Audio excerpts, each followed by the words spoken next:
जो वृंदावन में आए और राधा नाम न गावे, जो वृंदावन में आए और राधा नाम न गावे, जो वृंदावन में आए और राधा नाम न गाए, जो वृंदावन में आए और राधा नाम न गावे, उसका जीवन होगा बेकार जपे जा राधे।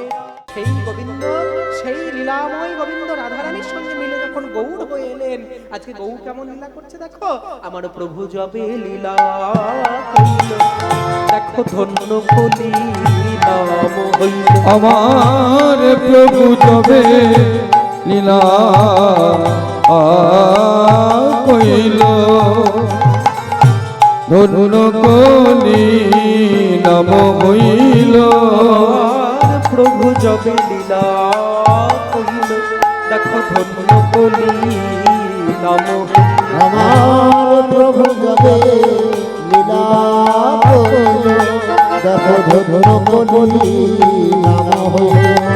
দেখো অদ্যপিও তাহা ঘোষিত সংসারে, অগয়ত প্রিয়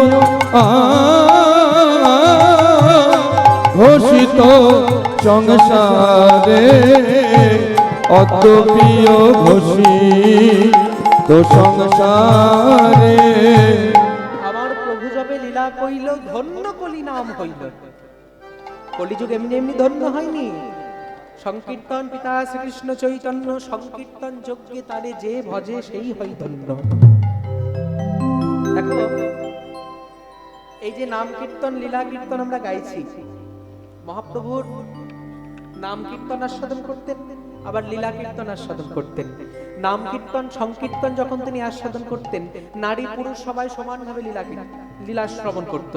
কিন্তু যখন সেই নাম কীর্তন শ্রবণের পরে যখন মহাপ্রভু অন্তরঙ্গ ভক্তদের সঙ্গে রস আস্বাদন করতেন, যখন রস কীর্তন আস্বাদন করতেন, সেই রস কীর্তন একমাত্র রসিক ভক্তদের নিয়ে আস্বাদন করতেন। এই যে তোমরা আজকে নারী পুরুষ সমানভাবে কীর্তন শুনছো, এটা কিন্তু মহাপ্রভু আসার আগে হয়নি। মহাপ্রভু আসার আগে সংকীর্তনের মধ্যে কিন্তু নারী পুরুষ সমানভাবে অধিকার ছিল না সংকীর্তন শ্রবণ করবার। এটা একমাত্র মহাপ্রভু আসার পর বাংলার মধ্যে এই নিয়মটা মহাপ্রভু প্রচার করলেন যে শুধুমাত্র পুরুষ মানুষেরা নয়, নারীরা পর্যন্ত এই সংকীর্তনে এসে সমানভাবে অগ্রাধিকার গ্রহণ করতে পারে। কিন্তু যখন মহাপ্রভু রসকীর্তন আস্বাদন করতেন, সেই জায়গাতে কিন্তু কোনো নারীর প্রবেশাধিকার ছিল না। সেখানে শুধুমাত্র পুরুষদের প্রবেশাধিকার ছিল। কিন্তু সেই পুরুষ কারা? যারা রসিক, যারা অন্তরঙ্গ ভক্ত, সেই সমস্ত ভক্তদেরকে নিয়ে মহাপ্রভু লীলা রস আস্বাদন করতেন। একবার একটা ঘটনা ঘটেছিল, শ্রীবাস অঙ্গনে যখন মহাপ্রভু কীর্তন শুনছেন, কীর্তন গাইছেন, অন্তরঙ্গ প্রভুর সঙ্গে প্রত্যেকদিন মহাপ্রভু কি করতেন? কপাট দরজা বন্ধ করে নাম করতেন। ভোর রজনীতে দরজা জানলা বন্ধ করে নাম করতেন অন্তরঙ্গ ভক্তদের সঙ্গে। তো একদিন শ্রীবাসের শাশুড়ি মনে মনে চিন্তা করলো যে আমার জামাইয়ের অঙ্গনে প্রত্যেকদিন ওই নিমাই কীর্তন করবে, আর দরজা জানলা বন্ধ করে কীর্তন করবে। কিসের কীর্তন করবে আমি শুনবো না? দরজা জানলা বন্ধ করে কেন করবে? কি এমন কীর্তন আছে যা দরজা জানলা বন্ধ করে করতে হয়? আজকে আমি দেখেই ছাড়বো যে দরজার ভেতরে কি হয়। তাই কি করলো জানো? শ্রীবাসের শাশুড়ি ওই শ্রীবাস অঙ্গনের ভেতরে ঢুকে দরজাটা বন্ধ করে দিয়ে ভেতরে একটা বড় ঝুড়ি ওল্টানো ছিল। কিচ্ছু ছিল না ঘরের মধ্যে, শুধু একটা বড় ঝুড়ি ছিল। তাই শ্রীবাসের শাশুড়ি কি করলো না, ওই ঝুড়িটাকে তুলে ঝুড়ির মধ্যে বসে ঝুড়িটাকে ঢাকা নিয়ে নিল।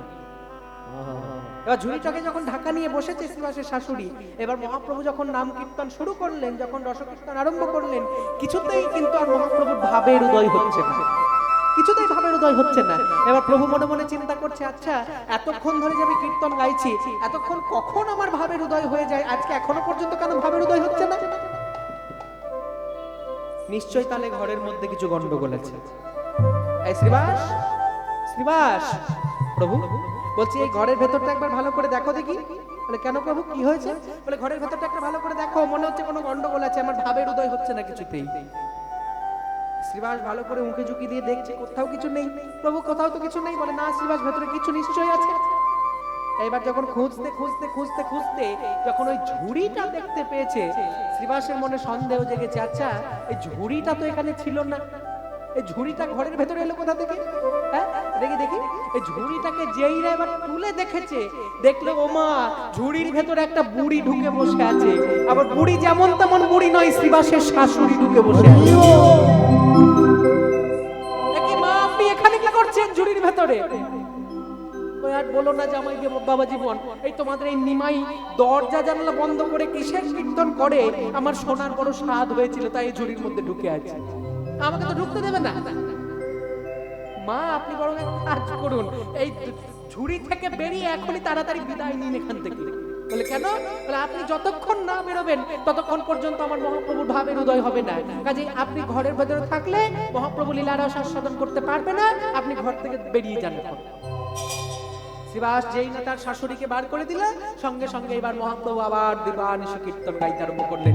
তাই আমরা সবাই মিলে আজকে মহাপ্রভুর প্রাঙ্গণে এসে উপস্থিত হয়েছি। সবাই আজকে আমরা গাইবো ভজ গৌরাঙ্গ কহ গৌরাঙ্গ লভ গৌরাঙ্গের নাম রে। ভজ গৌরাঙ্গ কহ গৌরাঙ্গ লভ গৌরাঙ্গের নাম রে। ভজ গৌরাঙ্গ কহ গৌরাঙ্গ লভ গৌরাঙ্গের নাম রে। ভজ গৌরাঙ্গ কহ গৌরাঙ্গ লভ গৌরাঙ্গ। আচ্ছা কারা কারা গাইছো আর কারা কারা গাইছো না বলো দেখি। আমি একা গাইবো আর তোমরা বসে থাকবে? হ্যাঁ, প্রসাদ পেয়ে এসে খুব মজা। প্রসাদ পেয়ে এসে বসে আছি, বসে বসে কীর্তন শুনবো আর কীর্তনিয়া মশাই চিৎকার করে মরবো। জয় রাধে। ওটি হচ্ছে না, যার কাছে করেছো করেছো, আমার কাছে হবে না ওসব। সবাই মিলে হাত তোলো, হাত তোলো, সবাই হাত তোলো।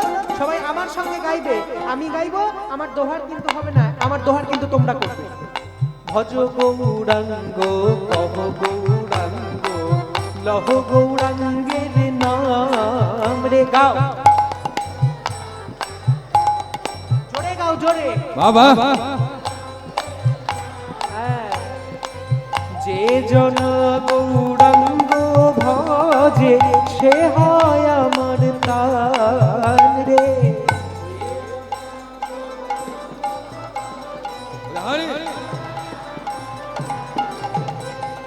যে জন গৌরাঙ্গ ভজে সে হয় আমার প্রাণ রে। যে জনা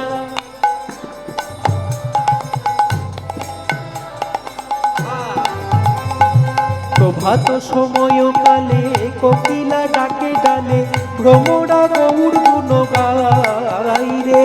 প্রভাত সময় কালে কোকিলা ডাকে ডালে ভ্রমরা গৌর গুণ গাই রে। প্রভাত সময় কালে কোকিলা ডাকে ডালে ভ্রমরা গৌর গুণ গাই রে। প্রভাত সময় কালে কোকিলা ডাকে ডালে ভ্রমরা গৌর গুণ গায় রে। আমার নিত্যানন্দ সঙ্গে গোড়া যে বলে একবার রে। ওরে নিত্যানন্দ সঙ্গে গোটা। আস্তে এ দেখো কীর্তনের সৃষ্টি হলো কিন্তু তোমাদের জেলায়, নদিয়াবাসী তোমরা। কীর্তনের সৃষ্টি হয়েছে কোথায়? এই নদিয়ায় নবদ্বীপের মাটিতে। কে সৃষ্টি করলেন? সংকীর্তনের পিতা শ্রীকৃষ্ণ চৈতন্য। চৈতন্য মহাপ্রভু সৃষ্টি করে দিলেন, আর প্রচারের দায়িত্বটা যার উপর দিয়ে দিলেন সে হচ্ছে আমার জেলার মানুষ। হরি বল। আমি যে জেলা থেকে আসছি, বীরভূম জেলা, পরম দয়াল পতিত পাবন নিত্যানন্দ। আমি যেখান থেকে আসছি আমার বাড়ি কিন্তু একদম নিতাইচাঁদের খুব কাছাকাছি জায়গায়, এবং আমি নিতাইচাঁদের কাছে আসছি। তো সেই নিত্যানন্দ প্রভু আজকে নাম কীর্তন বিলিয়ে দিচ্ছেন প্রভুর সঙ্গে ওই নবদ্বীপের মাটিতে মাটিতে। নিত্যানন্দ সঙ্গে গোড়া যে বলে একবার রে। নিত্যানন্দ সঙ্গে গোরা যে বলে একবার রে। শত কোটি প্রণাম করি সেই ভক্তের পাই রে। আমরা শত কোটি প্রণাম করি সেই ভক্তের পাই রে। ভজ গৌরাঙ্গ কহ গৌরাঙ্গ লহ গৌরাঙ্গের নাম রে গাও ভজ গৌরাঙ্গ লহ গৌরাঙ্গের নাম বলি যে জনা গৌরাঙ্গ ভজে সে হয় আমার প্রাণ রে ওরে যে জন গৌরাঙ্গ ভজে সে গায় আমার প্রাণ রে গৌরাঙ্গ ভজ ভজ গৌরাঙ্গ কহ গৌরাঙ্গ লহ গৌরাঙ্গে নাম রে। যেই না মহাপ্রভু নাম বিতরণ করে দিলেন কলিযুগে, কলিযুগ ধন্য হয়ে গেল। প্রভু যবে লীলা কইল, দেখো ধন্য কলি নাম হইল। আমার প্রভু যবে লীলা কইল, ধন্য কলি যোগ কইল। অদ্যপ্রিয় ঘোষিত সংসারে আজ শ্রী চৈতন্য দাসেতে বলে, প্রভু আমার গোবর্ধন লীলা ছলে। হরে শ্রীচন্দ্র দাস প্রভু আমার গোবর্ধন লীলা চলে। দেখো যার সম্পর্কে বলছে সেও চৈতন্য, আবার যে লিখছে পদটা তার নামও চৈতন্য দাস। তাই এক চৈতন্য আর এক চৈতন্যকে নিয়ে লিখছেন। আজ শ্রী চৈতন্য দাসেতে বলে, প্রভু আমার গোবর্ধন লীলা ছলে। ওরে শ্রী চৈতন্য দাসেতে বলে, গোবর্ধন লীলা ছলে। প্রভু আমার যুগে যুগে জগৎ উদ্ধারিল, আজ যুগে যুগে জগৎ উদ্ধারি। প্রভু আমার যুগে যুগে জগত উদ্ধারিল, আমার যুগে যুগে জগত উদ্ধারিল। যুগে যুগে জগৎ উদ্ধারিল চৈতন্য মহাপ্রভু। আর ঠিক সেই সময় পদকর্তা দাঁড়িয়ে বলছে, প্রভু তুমি তো যুগে যুগে সবাইকে উদ্ধার করলে, আজকে একটু আমাকেও কৃপা করো, হ্যাঁ আমিও যেন তোমার চরণে আশ্রয় নিতে পারি। আমায় উদ্ধার করো, আমায় উদ্ধার করো, তুমি আমায় উদ্ধার করো। উদ্ধার করো, তুমি কত পতিত উদ্ধারিলে আমায় উদ্ধার করো। তুমি কত পতিত উদ্ধারিলে আমায় উদ্ধার করো। তুমি কত পতিত উদ্ধারিলে, ওহে পতিত পাবন শ্রী গৌর হরি। কত পতিত উদ্ধারিলে, ওগো পতিত পাবন শ্রী গৌর হরি, ওগো পতিত পাবন গৌর হরি, পতিত পাবন গৌর হরি, ওগো পতিত পাবন গৌর হরি, ওগো পতিত পাবন গৌর হরি, ওগো পতিত পাবন গৌর হরি। প্রভু আমায় উদ্ধার করো, যুগে যুগে জগৎ উদ্ধারি। প্রভু আমার যুগে যুগে জগৎ উদ্ধারিল। চলো, এতক্ষণ আমরা মধুময় সুধাম নবদ্বীপে ছিলাম, এইবার আমরা অপ্রাকৃত লীলা ভূমি। কোথায় যাব? যাব কোথায়? ওই দেখো চুপচাপ বসে আছে, বৃন্দাবনে যাব। টাকা দিতে পারবে তো? পারবে? এখন কিন্তু বৃন্দাবনে যাওয়ার অনেক খরচা। কিসে যাবে? বাসে যাবে না ট্রেনে যাবে? ট্রেনে। মায়ের মনে মনে মা মনে মনে চিন্তা করছে, ট্রেনে যাবো, ট্রেনে গেলে শুয়ে শুয়ে যেতে পাবো, বাসে গেলে জার্নি কত কষ্ট। কিন্তু যখন বাস ট্রেন কিছুই ছিল না, মানুষ যেত কিভাবে? পদব্রজ, পায়ে হেঁটে, পায়ে হেঁটে ব্রজ পরিক্রমা। বৃন্দাবনে যারা গেছো এবং ভবিষ্যতে যারা যাবে, একবার 84 ক্রোশ ব্রজমণ্ডলটাকে পায়ে হেঁটে পরিক্রমা করো। সেইটা হচ্ছে বৃন্দাবনের আসল তীর্থ ভ্রমণ। এমনি ওই যারা নিয়ে যায় তাদের সঙ্গে গিয়ে গেলে গেলে কতগুলো মন্দির ওই দৌড় দৌড় দৌড় দৌড় করে দেখে চলে এলে হবে না। মধুর বৃন্দা বিপিন মাধুরী প্রবেশ চাতুরী সার, বড় যে যুবতী ভাবের ভকতি শকতি হইত। এই জন্য প্রবেশ করতে গেলে একটু চাতুরালি করতে হয়। চাতুরালি করো, শুধুমাত্র টাকা পয়সা থাকলে হবে না, শুদ্ধ মনটাকে নিয়ে চলো মধুময় বৃন্দাবন। চলো वृंदावन धाम अपार जपे जा राधे राधे। वृंदावन धाम अपार जपे जा राधे राधे।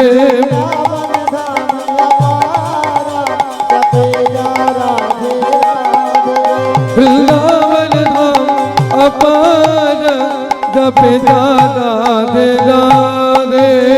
जपे जा राधे राधे भजे जा राधे राधे। जपे जा राधे राधे भजे जा राधे राधे। ओ जपे जा राधे राधे और भजे जा राधे राधे। जपे जा राधे राधे भजे जा राधे राधे। राधे सब वेदन को सार जपे जा राधे राधे। राधे अलबेली सरकार जपे जा राधे राधे। वृंदावन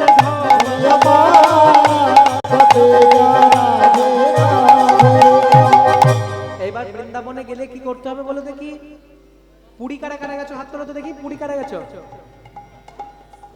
পুরী গেছো? বাহ অনেকেই গেছে দেখছি। আচ্ছা পুরী যখন গেছো, পুরীতে একটা মন্ত্র আছে যেটা বললে না বললে পুরীর মন্দির দর্শন হয় না। সেই মন্ত্রটা কি জানো?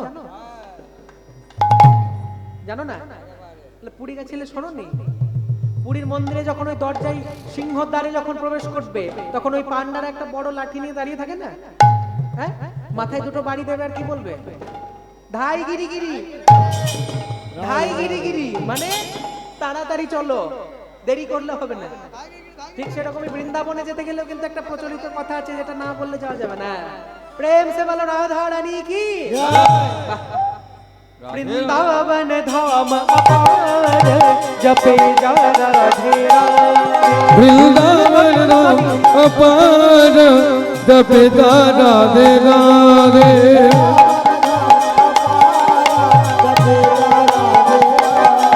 वृंदावन धाम अपार जपे जा राधे राधे।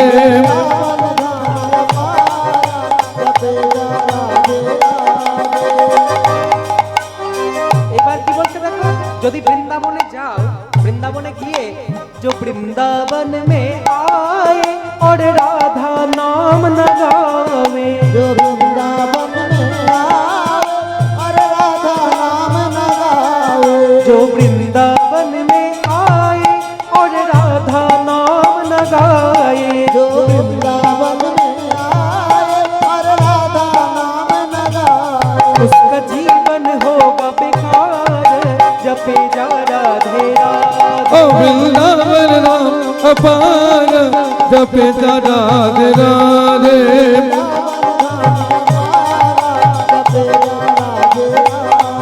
वृंदावन अपार जपे जा राधे राधे। राधा राधा गावे ओ प्रेम पदार्थ पावे। जो राधा राधा गावे ओ प्रेम पदार्थ पावे। जो राधा राधा गावे ओ प्रेम पदार्थ पावे। जो राधा राधा गावे ओ प्रेम पदार्थ पावे। राधे अलवेली सरकार जपे जा राधे राधे।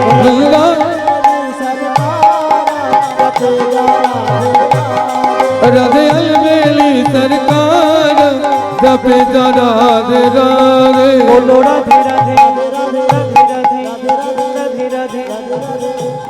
আমি একা বলবো না, সবাইকে বলতে হবে। বৃন্দাবন আমি একা যাচ্ছি না, সবাই যাচ্ছি তো, সবাই বলো राधे राधे राधे राधे। वृंदावन में, गोवर्धन में, नंदगांव में, श्याम कुंड में, तालवन में, कमालवन में, गोकुल में, राजबिहारी में, कारक कुंड में, गोली गली में, जावट में, बंशीवट में, प्रेम कुंड में, गोवर्धन में, राधे राधे, अली गली में, आगे पीछे, कालीबा में, जोर से बोलो, प्रेम से बोलो, आवाज बोलो। राधे सब वेदन को सार जपे जा राधे राधे। জপে যা রাধে রাধে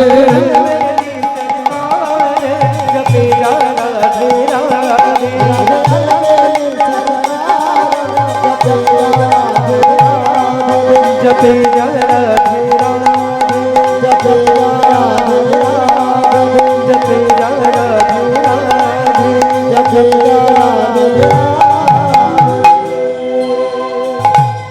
সবাই বলো মধুময় শ্রীধাম বৃন্দাবন ধাম কি শ্রী শ্রী রাধা রানী কি শ্যাম সুন্দর মদন মোহন কি আপন আপন গুরু মহারাজ কি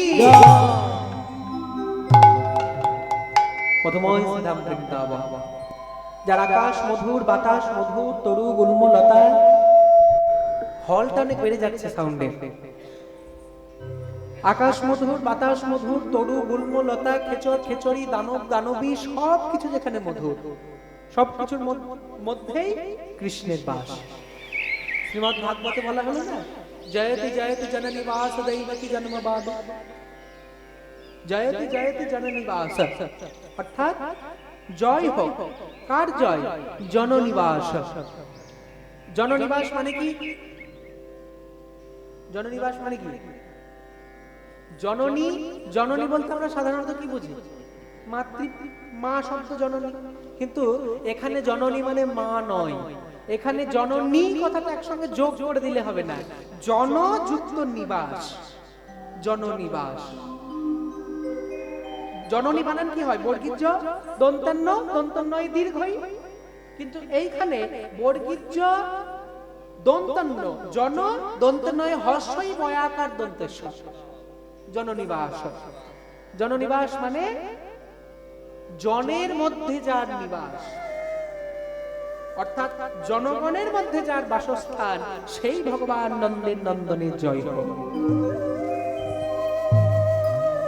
দৈবকী জন্মবাদ দৈবকীর গর্ভে জন্ম বলে যার প্রবাদ দেখো সরাসরি কিন্তু বলে দিল না যে দৈবকীর গর্ভে জন্ম ভগবানের জন্মও নেই মৃত্যুও নেই আমরা হয়তো জন্মাষ্টমী বড় ধুমধাম করে পালন করি কেন ভক্তদেরকে আনন্দ দেওয়ার জন্য ভগবান আবির্ভাব লীলা করেছিলেন কিন্তু ভগবানের কোনোদিন জন্মও হয় না ভগবানের কোনোদিন মৃত্যুও হয় না শুধুমাত্র ভক্তরা যাতে একটু আনন্দ পায় সেই জন্য ভগবান জন্ম মৃত্যু লীলা করেছেন কাজেই জয়তে জয়তে জননিবাস দৈবকী জন্মবাদ অর্থাৎ দৈবকীর গর্ভে জন্ম বলে যার প্রবাদ সেই নন্দের নন্দন শ্রীকৃষ্ণের জনসাধারণের মধ্যে যার বাসস্থান সেই নন্দের নন্দন শ্রীকৃষ্ণের জয় জয়কার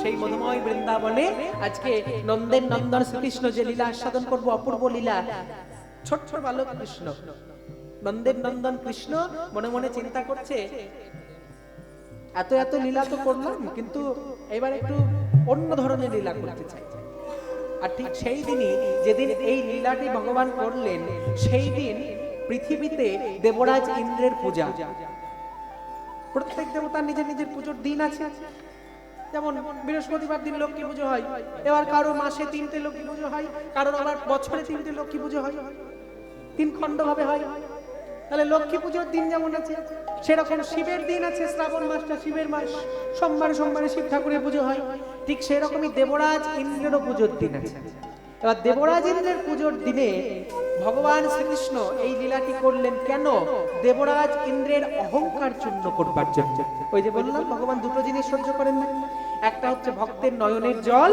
আর একটা হচ্ছে ভক্তের মনের অহংকার দেবরাজ ইন্দ্র নিজের পুজোর আগের দিনে ভগবানকে প্রণাম করতে ভুলে গেলেন ভগবান শ্রীকৃষ্ণ মনে মনে চিন্তা করছেন দেবরাজ হ্যাঁ দেবরাজ এত অহংকার তোমার হ্যাঁ প্রত্যেক দেবতারা নিজের নিজের পুজোর আগের দিন আমার চরণে এসে প্রণাম করে যায় আমার চরণে এসে আশীর্বাদ নিয়ে যায় আর তুমি এই বৃন্দাবনে আমি জন্মগ্রহণ করেছি তুমি ভুলে গেলে আমি কালো বলে আমায় চিনতে পারলে না আমি ছোট বলে আমায় চিনতে পারলে না এত বড় সাহস তোমার তুমি আমার সামনে পুজো নেবে বৃন্দাবনের মাটিতে তোমার সমস্ত অহংকার আমি চূর্ণ করব নন্দের নন্দন শ্রীকৃষ্ণ আজকে যখন নন্দ মহারাজ প্রত্যেক দিনের মতো সকালবেলা স্নান করবার পরে এবার পুজোর স্থানে যাবেন বলে বড় আয়োজন, বড় মহোৎসব, ইন্দ্রের পূজা, দেবরাজের পূজা। এবার পুজোর স্থানে যাবেন বলে ভগবান যখন নন্দরাজা স্নান টান সেরে শুদ্ধ বস্ত্র পরিধান করেছে, এবার রাজামশাই তো রাজ মুকুট পরিধান করেছে, শুদ্ধ বস্ত্র পরিধান করেছে। এই শুদ্ধ বস্ত্র পরবার পর এইবার নন্দের নন্দন শ্রীকৃষ্ণ করলেন কি, রাজামশাই যাচ্ছেন। আর রাজামশাই যখন যাচ্ছেন স্নান করবার পর, এবার যখন রাজামশাই যাচ্ছেন ইন্দ্র পূজা করবেন বলে, ঘরের চৌকাঠের বাইরে যেই না পা দিয়েছেন অমনি ভগবান, ছোট্ট বালক ভগবান কৃষ্ণ কি করলো জানো, নন্দ মহারাজের কাপড়টা টেনে দিলেন। আর মহারাজ যাচ্ছেন, চৌকাঠ পেরোতে যাবেন, ঠিক সেই সময় কাপড়টা টেনেছে। আর মনে মনে চিন্তা করছে পিছন ফিরে চাইবো, কাপড়টা কি সেট করল, এই শুভ কাজে যাওয়ার সময় বাধা, কাপড়টা কি সেট করল, পিছন ফিরে চাইবো, শুভ কাজে যাওয়ার সময় তো পিছন ফিরে চাইতে নেই। না না না, দেখি টেনে দেখি ছাড়ছে কি, কিছুতেই ছাড়ছে না। না না, পিছন ফিরে চাইতেই হবে। আর যেই না পিছন ফিরেছে, কৃষ্ণ কাপড় টেনে ধরেছিস কেন? হ্যাঁ, ছোটবেলায় এরকম করে ডাকতিস, বাবা যাবো, ঠিক ঠিক ঠিক, কাপড় টেনে ধরেছিস কেন? ছাড় বলছি কাপড়টা। বাবা, ও বাবা, তুই যাচ্ছ কোথায় সকালবেলা? ওরে ওরে, কাপড়টা ছাড়, আমার তাড়াহুড়ো আছে, আমাকে এখন পুজোতে যেতে হবে, দেবরাজ ইন্দ্রের পুজো আজকে, কাপড় ছাড়। তুই যাবি? এই এই গুটি গুটি পায়ে তুই আমার সঙ্গে হেঁটে হেঁটে যাবি? তুই এখন এই গুটি গুটি পায়ে আমার সঙ্গে হেঁটে হেঁটে যাবি? পুজোর পুরোহিত চলে এসেছে, প্রজারা সবাই চলে এসেছে, আমি যদি না যাই পুজো শুরু করতে পারবে না। এই এই শোন শোন, তুই বরং এক কাজ কর, তুই তোর মায়ের সঙ্গে আয়।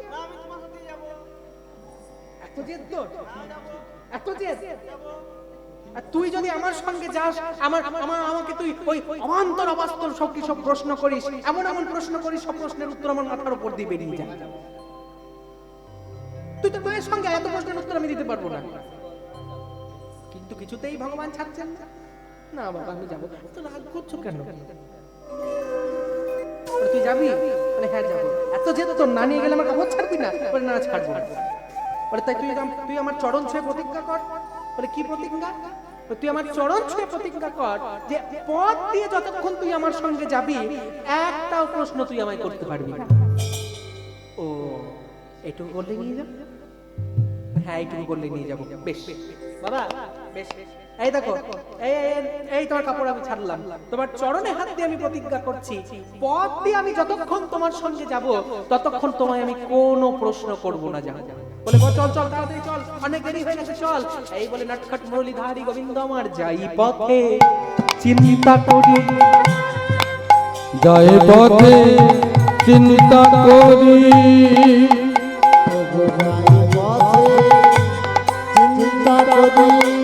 যায় পথে চিন্তা করি, যাই পথে যাই পথে, দেখো চিন্তা করি, ওই নত বড় মুরলীধারী। যায় পথে চিন্তা করি, নট বট মুরলীধারী, যাই পথে চিন্তা করি, ওই নত বড়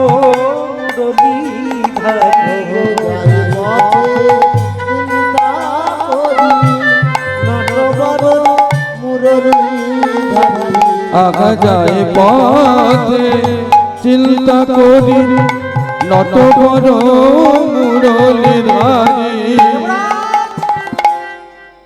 এত বড় সাহস তোমার, আমার সামনে তুমি পুজো নেবে? দাঁড়াও, তোমার যোগ্য স্থান, পুজোর স্থান অবধি তো আমায় যেতে দাও, তারপর দেখাচ্ছি তোমার মজা। তোমার যোগ্য ভঙ্গ, পূজা ভঙ্গ, তোমার যোগ্য ভঙ্গ, পূজা ভঙ্গ, তোমার যোগ্য ভঙ্গ, পূজা ভঙ্গ, তোমার যোগ্য ভঙ্গ আমি কেমনে করি? যোগ্য ভঙ্গ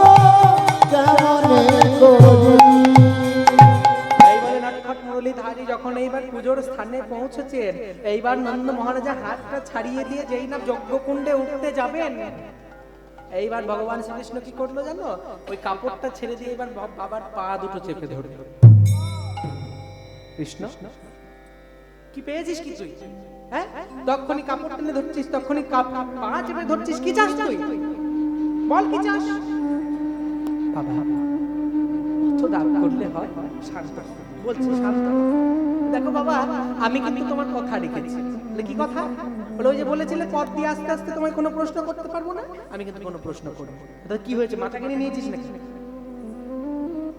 বাবা পথ দিয়ে আস্তে আস্তে আমি তোমায় কোনো প্রশ্ন করিনি, কিন্তু পথ তো শেষ, এখন একটা প্রশ্ন করি, এখন একটা প্রশ্ন করি। আরে বলছিস কি রে তুই? এই পুজোর ঘাটে এসে তরি ডুবিয়ে দিলি তুই? হ্যাঁ, এতক্ষণ প্রশ্ন করলে তাও ওই রাস্তার মধ্যে আমি তোকে উত্তর দিতে পারতাম। এই পুজোর স্থানে উঠতে যাবার তুই বলছিস প্রশ্ন করবি? আর কি সব প্রশ্ন করিস, মাথার উপর দিয়ে বেরিয়ে যাই। না না না, পুজোটা শেষ হোক তারপর প্রশ্ন করবি। না বাবা, এই প্রশ্নটা যে পুজোর আগেই করতে হবে। বলে এত জেদ তোর? বলে হ্যাঁ এত জেদ। বলে বেশ বল কি জানতে চাস, বল তাড়াতাড়ি বল। আচ্ছা বাবা, এই যে আমরা এত খাই খরচা করে এত যজ্ঞ করছি, দেবরাজ ইন্দ্রের পুজো করছি, তাতে আমাদের কি লাভ? আমাদের লাভটা কি? মানে দেবরাজ ইন্দ্রের পুজো করলে আমাদের কি উপকার? কৃষ্ণ কথা বলতে নেই, কথা বলিস না।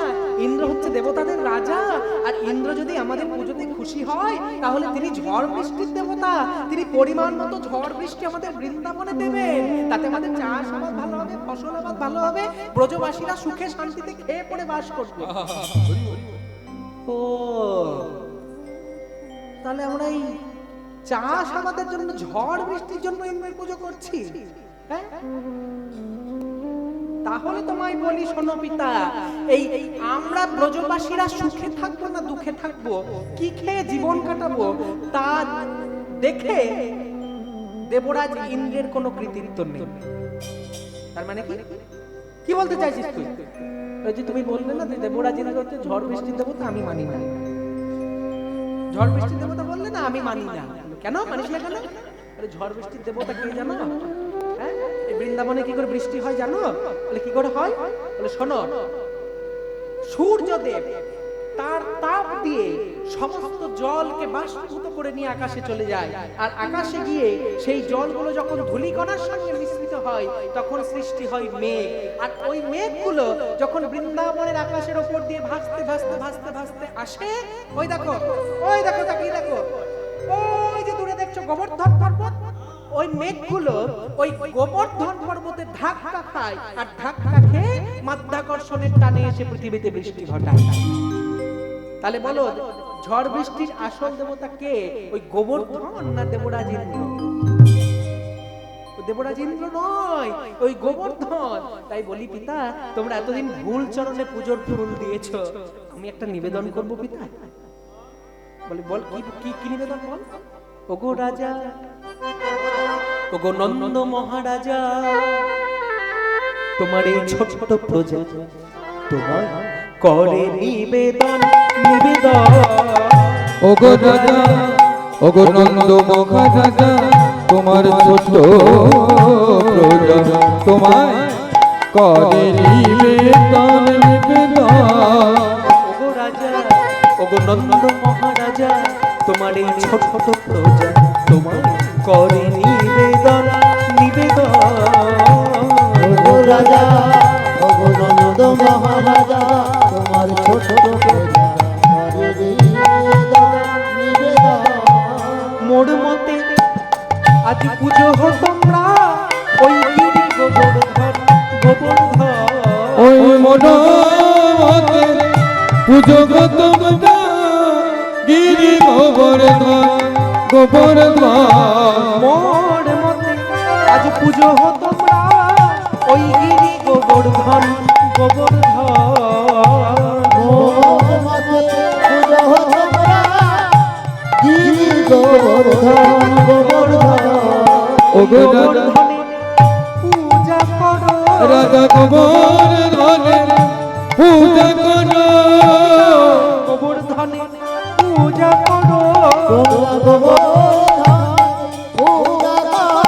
তোমাদের সকলের মনোবাসনা পূর্ণ হবে, তোমরা গিরিরাজ গোবর্ধনে পূজা করো। তোমাদের সকলের মনোবাসনা পূর্ণ হবে, সকলের বাসিত ফল পাবে। মনোবাসনা পূর্ণ হবে, ওরে মনোবাসনা পূর্ণ হবে, ও মনোবাসনা পূর্ণ হবে। গোবর্ধনের পূজা করো, ও গো রাজা নন্দ মহারাজা, তোমার ছোট প্রজা তোমায় করে নিবেদন, করে নিবেদন, করে নিবেদন। এবার যখন নন্দ মহারাজার কাছে নিবেদন করলেন, বলে কৃষ্ণ তুই যে বলছিস দেবরাজ ইন্দ্র ঝড় বৃষ্টির দেবতা নয়, ওই গোবর্ধন জড় পর্বত সে কিনা ঝড় বৃষ্টির দেবতা? হ্যাঁ পিতা, প্রমাণ করতে পারবি? প্রমাণ যদি জানতে চাও তাহলে করে দেবো। কি করে করবি? এই যে শোনো পিতা, তোমরা যে প্রত্যেক দিন এত এত ভোগ নিবেদন করছো ইন্দ্রকে, তা ইন্দ্র কি কোনোদিনও তোমাদের সামনে নিজে এসে প্রসাদ পেয়েছে? মায়েরা যে সেবা দাও ভগবানকে, কোনোদিনও কি নিজের সামনে এসে গ্রহণ করেন? কিন্তু যদি একবার রঘুনন্দনের মতো ডাকতে পারো, হ্যাঁ যদি ডাকতে পারো রঘুনন্দনের মতো, ও গো গোপীনাথ,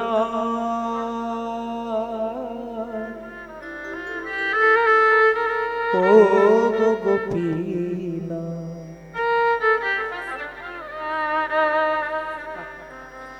ও গো গোপীনাথ ঘনশ্যাম। ছোট্ট ছেলে রঘুনন্দন মুকুন্দ কবিরাজ বর্ধমানে শ্রীখণ্ডে যার বাড়ি, বর্ধমান জেলা শ্রীখণ্ডে জন্মগ্রহণ করলেন মুকুন্দ কবিরাজের ঘরে সন্তান রঘুনন্দন। এই রঘুনন্দনকে পূর্ব জন্মে যে ছিল কামদেব, সেই কামদেব রঘুনন্দনকে যখন জন্মগ্রহণ করলো, বাড়িতে গোপীনাথের সেবা। একদিন বাবা বলে দিল, ঘরে আছে কৃষ্ণ সেবা, তারে যত্ন করি খাওয়াইবা।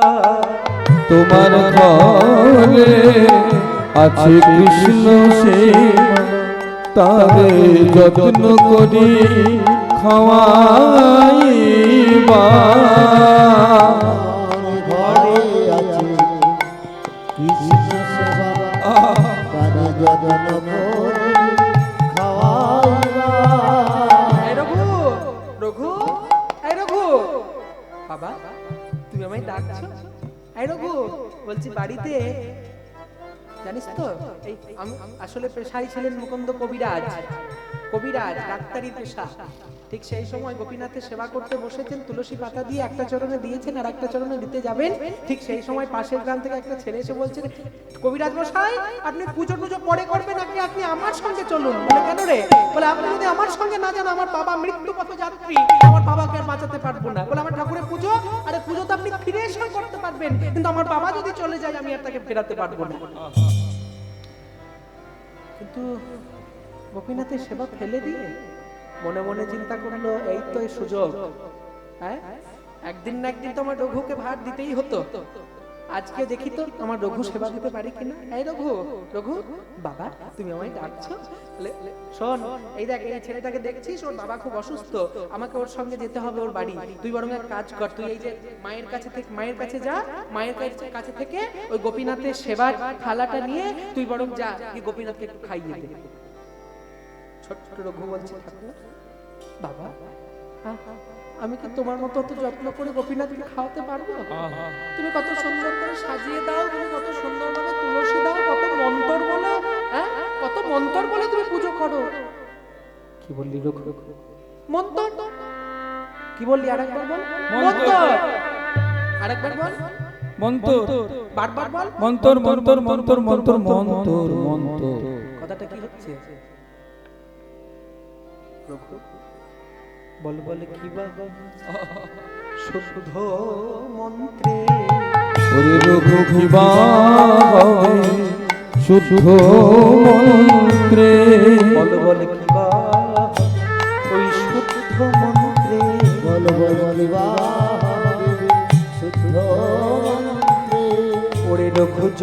থাকে মন তোর মন তোর মন শুদ্ধ মন তোর কিবা ওই সংস্কৃত মন্ত্র ওরে রঘু যদি থাকে তো শুদ্ধ মন তো কিবা হবে শুদ্ধ মন্ত্রে ঘরে ঘরে আছে কৃষ্ণ সেবা কৃষ্ণ সেবা আরে যত্ন করি তুমি খাওয়াই ঘরে আছে কৃষ্ণ সেবা তারে যত্ন করে খাওয়াইবা এত বলি মুকুন্দ চলিলা আজ এত বলি মুকুন্দ চলিলা এত বলি মুকুন্দ চলিলা এত বলি মুকুন্দ চলিলা কিন্তু শোনো পুজো তুমি করছো করো কিন্তু আমি যখন ফিরে আসব এখন রোগী দেখতে যাচ্ছি যখন ফিরে আসব আমি দেখব কেমন সেবা দিয়েছো আমি দেখব কেমন সেবা দিয়েছ আমি দেখব কেমন সেবা দিয়েছো আমি দেখব কেমন সেবা দিয়েছ ওই প্রসাদে অষ্টপদ্মের গন্ধ আছে কিনা আমি দেখব তুমি কেমন সেবা দিয়েছো ওই প্রসাদে পদ্ম গন্ধ আছে কিনা দেখব কেমন সেবা দিয়েছ এইবার যখন মুকুন্দ কবিরাজ চলে গেল এইবার মায়ের কাছে যখন গেছে রঘু মা ও মা কি হয়েছে রে ম্যামা করে চিৎকার করছিস কেন কি হ্যাঁ? মায়েরা বলো না এরকম ভাবে বাচ্চা ছেলে যদি তোমাদের কাছে সেটাকে মা মা করে আদর তেরি শুধু মা মা মা মা করে কি চাস বল ও মা বলছি বাবা বলেছে গোপীনাথের সেবার থালাটা দাও আমি আজকে পুজো করব হ্যাঁ তুই পুজো করবি মানে তো তোর বাবা কোথায় গেল বলে বাবা ওই ডাক্তারি করতে গেছে তুমি তো সেবা দাও সেবা থালাটা দাও তো অত সময় নষ্ট করো না সঙ্গে সঙ্গে সেবার থালাটা দিয়ে বলছে এই নে নে নে নে তো সেবার থালা নিয়ে তুমি চাই না নাড়ুর থালা নিয়ে যা যা তো এখন নাড়ুর থালা দিয়ে যখন গোপীনাথের কাছে পাঠিয়ে দিলেন জোড়হাত করে ভেতর থেকে বলছে ঠাকুর এরা বাবা ছেলে মিলে তোমায় নিয়ে কি শুরু করেছে জানি না ছোট সন্তান আমার আমি তোমার কাছে পাঠালাম সেবা দিতে তুমি জানো কোনো অপরাধ নিয়ম এবার ঘরের ভেতরে দরজা খোলা গোপীনাথ দাঁড়িয়ে আছে পাথরের মূর্তি গোপীনাথ আর নাড়ুর থালাটি হাতে করে নিয়ে ছোট ছোট ঘুমিয়ে বলছে গোপীনাথ ও গোপীনাথ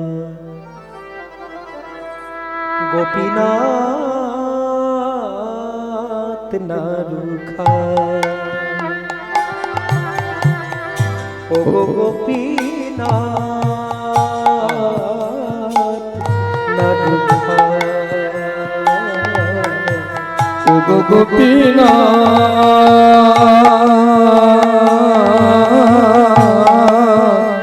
নারুখা ও গোপীনাথ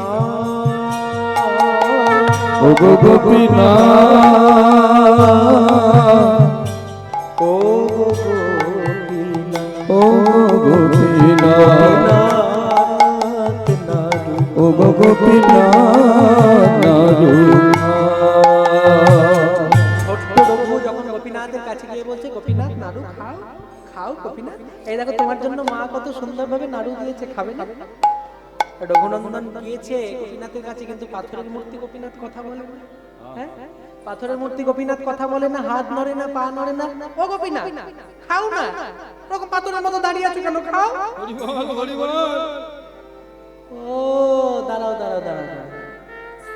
তুমি বড় লাজুক তাই না হ্যাঁ বাবা তোমায় প্রতিদিন দরজা বন্ধ করে সেবা দেয় আমি ওই দেখো দরজাটা খুলে রেখে চলে এসেছি দাঁড়াও দরজাটা লাগিয়ে দিই লজ্জায় তুমি খেতে পারছো না। দরজাটা লাগিয়ে দিই দরজা লাগিয়ে দেওয়ার পর আবার বলছে ও গো গোপীনাথ নারুখা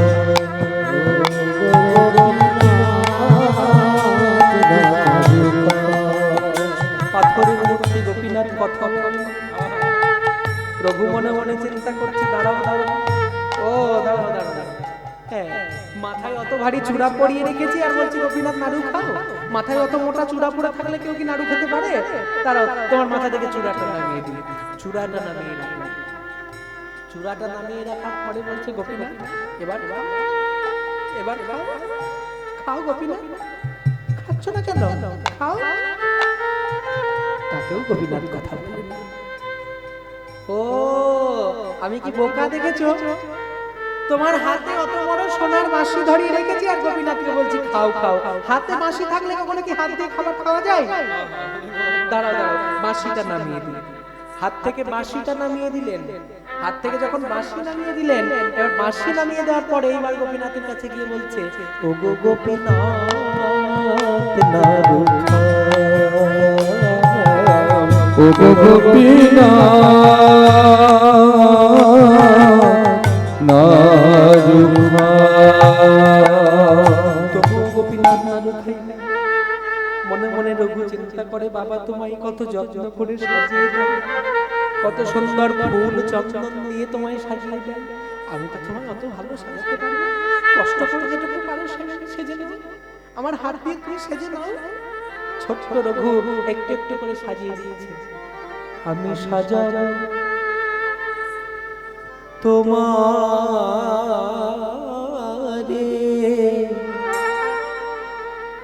মোহন সাজেতে, আমার আশা ছিল মনে মনে।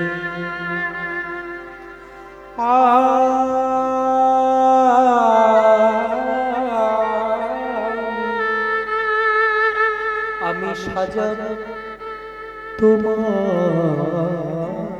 তোমারে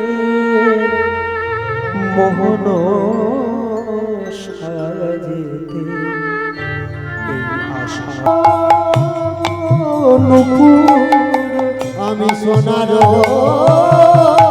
চাঁদে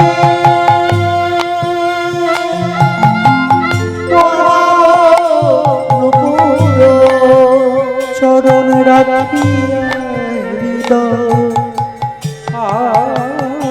আসনে। আমি সাজাবো সাজাবো সাজাবো, আমি সাজাবো সাজাবো সাজাবো, আমি সাজাবো সাজাবো সাজাবো, আমি সাজাবো সাজাবো সাজাবো, সাজাবো সাজাবো সাজাবো তোমারে মোহন সাজে, আশা ছিল মনে মনে। আমি সাজাবো সাজাবো সাজাবো তোমারে মোহন সাজে, আশা ছিল মনে মনে। এবার যখন গোপীনাথ কিছুতেই কথা বলছে না, রঘুনন্দন মনে মনে চিন্তা করলো আমি বরং এক কাজ করি, যখন গোপীনাথ খাচ্ছেই না, আমি ছোট বলে তুমি আমার কাছে খাবে না। দাঁড়াও গোপীনাথ, আজকে তোমার একদিন কি আমার একদিন, তোমায় আমি আজকে খাইয়েই ছাড়বো। এই বলে পাথরের মূর্তি গোপীনাথের পায়ে নিজের ওই কোমল মাথাটা ছোট্ট শিশু জোরে জোরে আঘাত করতে আরম্ভ করলো। গোপীনাথ নাড়ু খাও, গোপীনাথ নাড়ু খাও, গোপীনাথ নাড়ু খাও। আর এইভাবে যখন আঘাত করতে আরম্ভ করেছে, ওপর থেকে নটবর মুরলীধারী মনে মনে চিন্তা করছে যে আমি যদি এই সময় আমার ভক্তের পাশে গিয়ে না দাঁড়াই, তাহলে তো আমার ভক্তের প্রতি আমার যে ভালোবাসা, আমার প্রতি আমার ভক্তের যে অনুরাগ, সেটাই চলে যাবে। দরদর করে যখন রক্ত বইতে আরম্ভ করেছে, হাতে নাড়ুর থালা নিয়ে বলছে গোপীনাথ নাড়ু খাও। আর পিছন থেকে ছোট্ট গোপীনাথ ওই শিশুর বেশ ধারণ করে পিছন থেকে একটা হাত বেরিয়ে এসে মূর্তির পিছন থেকে বলছে রঘুনন্দন নাড়ু রে। ওরে রঘু নাড়ু রে, ওরে রঘুনন্দন নাড়ু রে, গোপীনাথ নাড়ু খাও, ও গোপীনাথ নাড়ু খাও, রঘুনন্দন নাড়ু দে, রঘুনন্দন নাড়ু দে। তাহলে রঘুনন্দনের মতো যদি ডাকতে পারো, পাথরের মূর্তি গোপীনাথ সেও সেবা করতে রাজি। এখনো পর্যন্ত যদি বর্তমানে শ্রীখণ্ডে যাও, সেখানে গিয়ে গোপীনাথের হাতে লক্ষ্য করতে পারবে যে নাড়ু গৌরাঙ্গ খাইয়ে দিয়েছিল গোপীনাথকে, সেই নাড়ুর অর্ধেকটা নাড়ু এখনো পর্যন্ত গোপীনাথের হাতে পাথরের অবস্থায় রয়েছে, প্রস্তরীভূত হয়ে গেল পাথর রূপে। সেই নাড়ু এখনো পর্যন্ত গোপীনাথের হাতে বর্তমান। যদি কেউ শ্রীখণ্ডে যাও বর্তমানে, একবার গিয়ে দর্শন করে আসবে গোপীনাথকে। তো সেই রকম ভাবে আজকে যখন এই নন্দ মহারাজাকে জিজ্ঞাসা করেছে যে এতদিন ধরে যে তোমরা পুজো করছো দেবরাজ ইন্দ্রের, তা কোনোদিনও কি ইন্দ্র তোমাদের সামনে এসে প্রসাদ পেয়েছে? বলে না, তা পাইনি। তাহলে বরং এক কাজ করো, আমি আজকে যদি গোবর্ধনের পুজো তোমরা করো আমার কথা শুনে, আমি তোমাকে কথা দিলাম দেবরাজ ইন্দ্রের বদলে ওই গোবর্ধন নিজে এসে তোমাদের সামনে প্রসাদ পাবে। তাই নাকি? নিজে এসে। ও, আর যেই না বলেছে যে সাক্ষাৎ দেবতার দর্শন, সঙ্গে সঙ্গে নন্দ মহারাজা বলছে, ওরে কৃষ্ণ দাঁড়া, আসলে এটা তো আমার একার ব্যাপার নয়, আমি বরং এক কাজ করি, সমস্ত ব্রজবাসীদেরকে জিজ্ঞাসা করি, যদি তাদের অনুমতি থাকে তাহলে আমি ইন্দ্র পুজো বন্ধ করে আমি গোবর্ধনের পুজো শুরু করব। এই যে ব্রজবাসীরা, কি হয়েছে? শুনতে পাচ্ছ আমার কথা? কি হয়েছে? শোনো, আমার ছেলে কৃষ্ণ ঘোষণা করেছে আচ্ছা, যে যদি আজকে আমরা ইন্দ্র পুজো বন্ধ করে দিয়ে ওই গোবর্ধনের পুজো করি, তাহলে গোবর্ধন নিজে এসে আমাদের দেওয়া প্রসাদ নিজে হাতে পাবে। তাই নাকি? নিজে আসবে? নিজে আসবে। তবে পুজো করে যাক। করব পুজো? হ্যাঁ হ্যাঁ, করা যাক। আয়োজন করি? হ্যাঁ হ্যাঁ। বেশ। এই কৃষ্ণ সবাই অনুমতি দিয়েছে, চল তাহলে দেখি কেমন সাক্ষাৎ দেবতার দর্শন তুই আমাকে করাতে পারিস। চল চল। এইবার যখন ওই কৃষ্ণের কথায় সবাই মিলে পুজো আরম্ভ করতে যাচ্ছে, কেমন হবে আজকে মহা মহা মহোৎসব। কি আনন্দ, কি আনন্দ, কি আনন্দ বৃন্দাবনে গোবর্ধন পূজার স্থানে। কি আনন্দ, কি আনন্দ, কি আনন্দ বৃন্দাবনে গোবর্ধনের পূজার স্থানে। আজ কি আনন্দ, কি আনন্দ,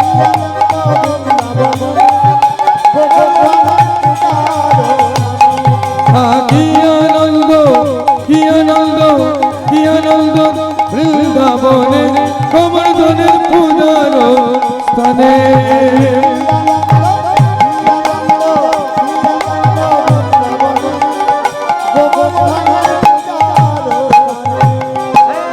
ঢাক বাজে, ঢোল বাজে, আর বাজে কাশি। ঢাক বাজে, ঢোল বাজে, আর বাজে কাশি। ঢাক বাজাতে জানো? জানো ঢাক বাজাতে? হ্যাঁ? ঢাক বাজে, ঢোল বাজে, আর বাজে কাশি।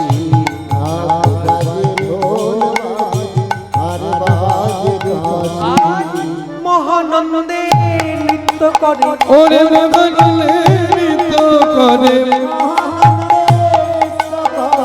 মহানন্দে নৃত্য করে, আজ মহানন্দে নৃত্য করে যত ব্রজবাসী। কি আনন্দ, কি আনন্দ, কি আনন্দ বৃন্দাবনে গোবর্ধনের পূজার স্থানে।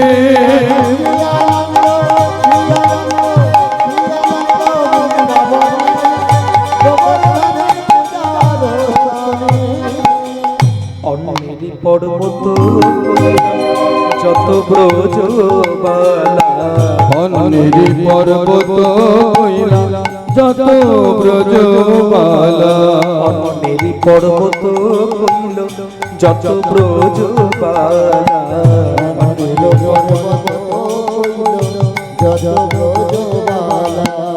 লুচি পুরি রাশি রাশি, আজ লুচি পুরি রাশি রাশি, দেখো লুচি পুরি রাশি রাশি, সাজায়ে পশরা। কি আনন্দ, কি আনন্দ, কি আনন্দ বৃন্দাবনে গোবর্ধনের পূজার স্থানে। আজ কি আনন্দ, কি আনন্দ, কি আনন্দ বৃন্দাবনে ওই গোবর্ধন পূজার স্থানে।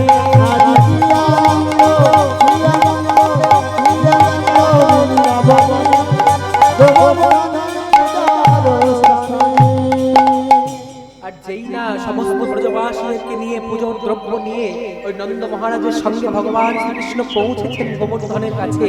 সঙ্গে সঙ্গে স্বয়ং গিরিরাজ গোবর্ধন আছাড় খেয়ে এসে পড়ল গোবিন্দের চরণে। প্রভু হে প্রভু